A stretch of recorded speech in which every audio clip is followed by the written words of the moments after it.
I spent the last 4 months living in Bangkok, but recently decided to move to the south of Thailand, a place that I've lived before. And in this video, I'm going to explain why, as a young male entrepreneur, I made this decision and why I would recommend it too if you relate to the things that I'm saying. And I'm going to break this down into 3 to 4 key areas. So the first reason that I decided to leave Bangkok was because of nature. As you can see right now, I'm currently in a palm tree plantation somewhere on the side of a road because it was a bit quieter, but it's tranquil, it's peaceful, there's so much nature.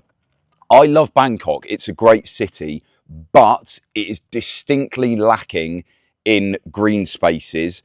And the green spaces that it does have, like Lumpini Park and Benchikiti Park, to be honest, I don't think they're that good. Coming from Europe, the West, we have much better parks in the West. They're far more organised. There's more to them, the variety of plants that you get, these kind of things. Whereas Thai parks generally tend to just be a lake with a load of dead grass, and that's pretty much it. A few trees, not much else. Lumpini has some great outdoor gyms in it, but the parks that you get in the Western world are so much better than what you get in Thailand. Thailand is a gorgeous country. The natural landscape here is beautiful, but for whatever reason, that doesn't seem to have translated into the green infrastructure that they have in their cities. If you go to Singapore, they've got it really good. If you go to Malaysia, they've got it good. Maybe that is a result of the British colonial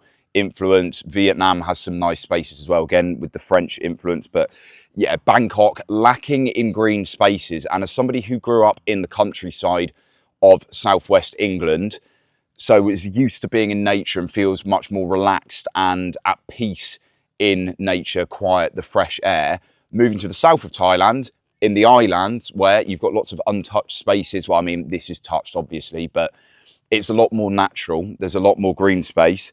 That for me was a big preference. What I find as an entrepreneur is it's good to change environments, to spur on your creativity and to push yourself into new areas where you grow.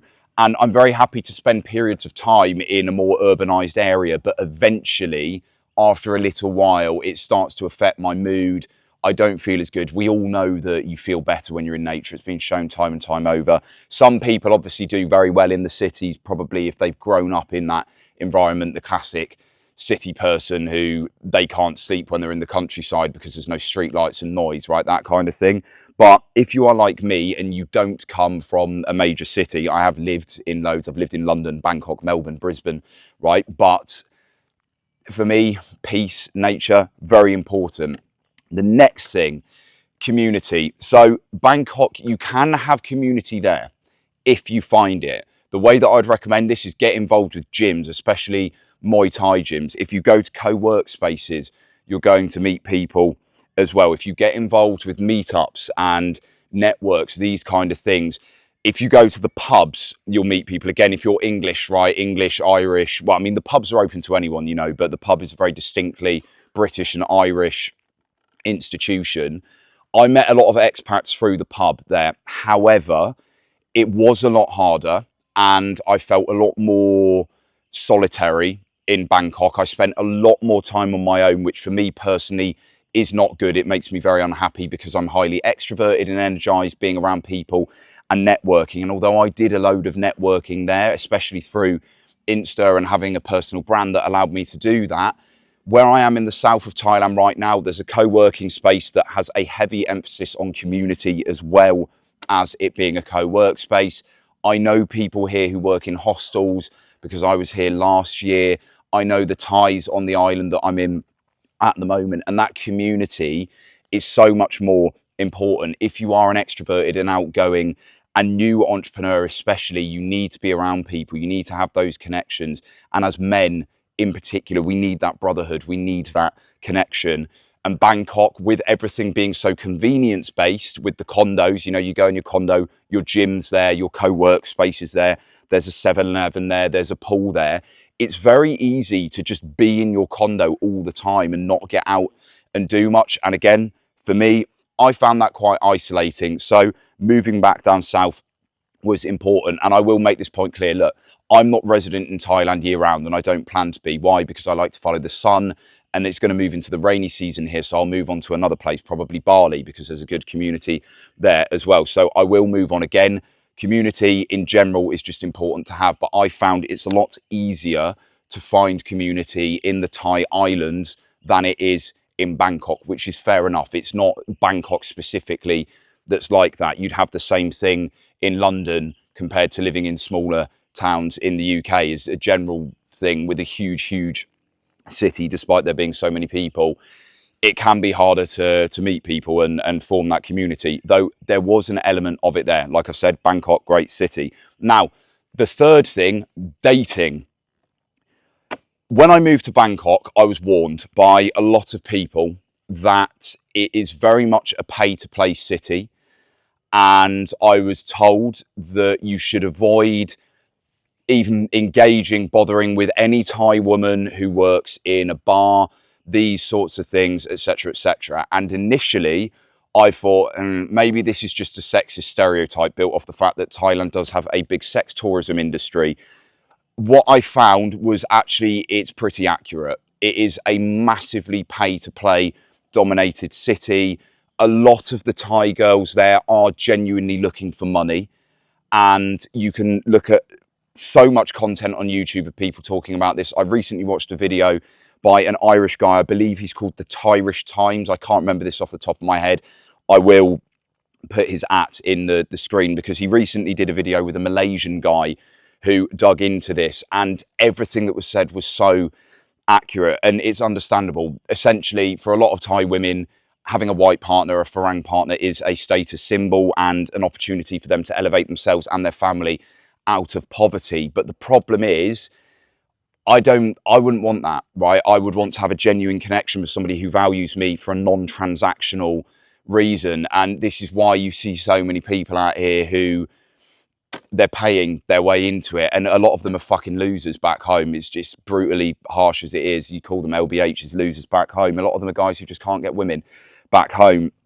And there wasn't anywhere near as many women from the West. And look, also, just I'll stress this out here, like I've never actually hooked up with a Thai woman ever. My type is like Nordic, Scandinavian, Northern European, blonde, curvy women. Thai women are obviously not blonde and a lot more slight in their physique, right? So they're just, as many of them are beautiful, but they're not really my natural type, right? So coming down to the South Islands, particularly at this time of year, there's loads of Northern European women who it was easier to meet.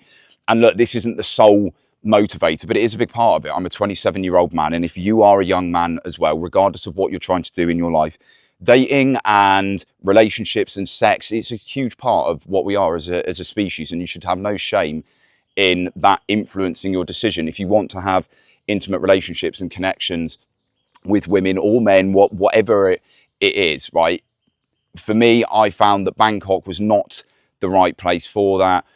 Huge pay-to-play market. Just, yeah, for me, finding authentic connection, it's a hell of a lot easier down here. Oh, and another thing as well is you have to be a lot more reliant on the dating apps in Bangkok, and I cannot stand dating apps. I don't use them unless I'm in a period where I'm like, Jesus Christ, I need to just try something. But generally, I won't try to use them. In the south of Thailand, I find it far easier to actually meet women organically. So those are the key reasons. It's generally more to do with lifestyle, right? The nature, the community around me, and the dating. But I want you to look at this in terms of your life as a young entrepreneur, right? It's not just about the business viability. Sure, Bangkok can be great for networking. The kind of entrepreneurs that you get in Bangkok tend to be a little bit more different. They tend to be more the guys who are really grinding it out. They're working 10, 12 hours a day.